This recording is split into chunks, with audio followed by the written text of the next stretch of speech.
आज की इस वीडियो में हम बात करेंगे वर्ल्ड वार 2 की एक भयानक त्रासदी की जिसे भुला दिया गया है और बहुत ही कम लोग इसके बारे में जानते हैं। हम बात कर रहे हैं विल्हेम गस्लोफ की, जो एक लग्जरी पैसेंजर शिप था जिसका नाम एक प्रमुख जर्मन नेता के नाम पर रखा गया और दुर्भाग्यवश समुद्र की सबसे भयानक त्रासदी का शिकार बन गया, टाइटैनिक से कहीं ज़्यादा भयानक। वीडियो के अंत तक बने रहिए। आज आप एक ऐसी सच्ची घटना के बारे में जानेंगे जो लंबे समय तक आपके दिमाग में रहेगी। तो चलिए शुरू करते हैं। विल्हेम गस्लोफ नाजी जर्मनी के युग के दौरान बनाया गया एक पोत था। इसको 5 मई 1937 को लॉन्च किया गया था। असल में इसका नाम एडोल्फ हिटलर के नाम पर रखा जाने वाला था, लेकिन नाजी पार्टी के एक प्रमुख लीडर विल्हेम गस्लोफ, जिसकी हत्या 1936 में एक जूस मेडिकल स्टूडेंट ने कर दी थी, हिटलर ने उसकी स्मृति में इस शिप का नाम विल्हेम गस्लोफ रखा। इस शिप को यात्रियों को गिटनिया पोलैंड से कील जर्मनी तक ले जाने के उद्देश्य से बनाया गया था। ये सिर्फ एक पैसेंजर शिप ही नहीं, बल्कि अपनी शानदार सुविधाओं और प्रभावशाली आकार ने इसे जर्मन इंजीनियरिंग और राष्ट्रीय गौरव का प्रतीक बना दिया।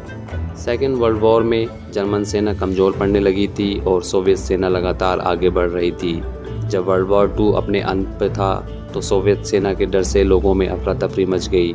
सब अपनी जान बचाने की कोशिश में थे, जिसकी वजह से ईस्टर्न फ्रंट में शरणार्थियों की भारी भीड़ जमा हो गई। हर किसी को अपनी जान की परवाह थी।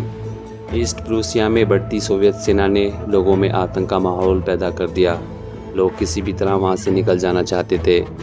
विल्हेम गस्लोफ शिप ने महिलाओं, बच्चों, घायल सैनिकों सहित हजारों शरणार्थियों को सुरक्षा और युद्ध की भयावहता से बचने का मौका देने में अहम भूमिका निभाई। हालांकि शुरू में जर्मन ऑफिशियल्स ने इस शिप में जाने के लिए टिकट्स जारी किए थे और जब लोग ऑन बोर्ड कर रहे थे तो उनका टिकट चेक किया जा रहा था। लेकिन उस वक्त अराजकता और पैनिक के माहौल में भूखे, थके और हताश लोग ज़बरदस्ती शिप पर चढ़ गए और जहां भी जगह मिली वहां घुस गए। इस शिप की कैपेसिटी 2000 से भी कम थी, लेकिन अब इस शिप पर 10,000 से ज़्यादा लोग सवार थे, जो इसकी क्षमता से कहीं ज़्यादा थे। 30 जनवरी 1945 को विल्हेम गस्लोफ ने अपनी अंतिम यात्रा शुरू की। ये जहाज़ 10,000 से ज़्यादा लोगों को लेकर बाल्टिक सागर में अपने मार्ग पर चल निकला। इसमें औरतें, बच्चे, बूढ़े, जवान और नाजी सैनिक सभी थे। विल्हेम गस्लोफ रात के अंधेरे में चुपचाप लगातार अपनी मंजिल की तरफ बढ़ रहा था। समुद्र में उठती लहरों के साथ साथ जहाज़ में सवार सभी यात्रियों की उम्मीदें भी बढ़ रही थी। अब वो युद्ध की इस भयानकता से दूर चले जाएंगे, लेकिन उस दौरान चल रहे वर्ल्ड वॉर 2 के कारण ये इतना आसान नहीं था।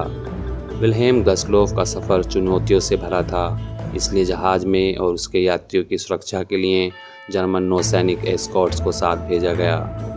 रात के सन्नाटे में बाल्टिक सागर की छाती चीरकर आगे बढ़ रहा था ये विल्हेम गस्लोफ शिप। इसमें सवार 10,000 से ज़्यादा यात्री खामोशी से बैठे अपनी मंजिल के आने का इंतज़ार कर रहे थे, पर वो इस बात से बेखबर थे कि आगे मौत उनका इंतज़ार कर रही है। विल्हेम गस्लोफ शिप की इस यात्रा के बारे में जहाज़ के कैप्टन पॉल वोलराथ सी ब्रिजेस पत्रिका में लिखते हैं कि बाल्टिक सागर में गहरी खामोशी छाई थी। हमारे पास एस्कॉर्ट शिप की कमी थी और बाहर का मौसम बहुत ही भयानक था। हिमपात, कड़ाके की सर्दी और सुन कर देने वाली हवा चालक दल को चुनौती दे रही थी और साथ ही पहले से संकटग्रस्त यात्रियों को और बीमार बना रही थी। लेकिन सब खामोशी से इस सब को सहते हुए आगे बढ़ रहे थे। शिप के क्रू को चेतावनी जारी की गई कि आगे रास्ते में सोवियत सबमरीन का खतरा है, लेकिन शिप को मजबूरीवश चलते जाना था। विल्हेम गस्लोफ शिप की नेविगेशन लाइट्स ऑन थी, जो विजिबिलिटी तो बढ़ा रही थी मगर साथ ही दुश्मन सबमरीन को अपनी तरफ आकर्षित कर रही थी। जल्दी ही आसपास मौजूद सोवियत सबमरीन S-13, जिसकी कमान अलेक्जेंडर मैरिनेस्को के हाथ में थी, उसने एक बहुत बड़े और चमकते जहाज़ को स्पॉट किया। ये कोई और जहाज़ नहीं बल्कि विल्हेम गस्लोफ शिप ही था। अलेक्जेंडर मैरिनेस्को को ये एक बहुत ही आसान शिकार नज़र आया। उसने सोचा इस शिप को तबाह करने पर उसको हीरो समझा जाएगा और उसकी रेपुटेशन बहुत ज़्यादा बढ़ जाएगी। रात 9 बजे के कुछ समय बाद S-13 ने 3 टारपीडो छोड़े, जिसमें से हर टारपीडो पर युद्ध में पहले नाजी सेनाओं द्वारा सोवियत जनता को दी गई पीड़ा का बदला लेने वाले संदेशों को अंकित किया गया था। इन विस्फोटों ने चालक दल के रहने वाले क्वार्टरों और स्विमिंग पूल के क्षेत्र को बर्बाद कर दिया। इसमें महिला नौसेना सहायक के सदस्यों को रखा गया था और अंत में इंजन कक्ष और निचले डेक बर्बाद हो गए। जहाज़ को इस तरह के घातक प्रहारों से बचाने और जवाबी हमला करने वाले सैनिक अचानक वे इस हमले के कारण फंस गए।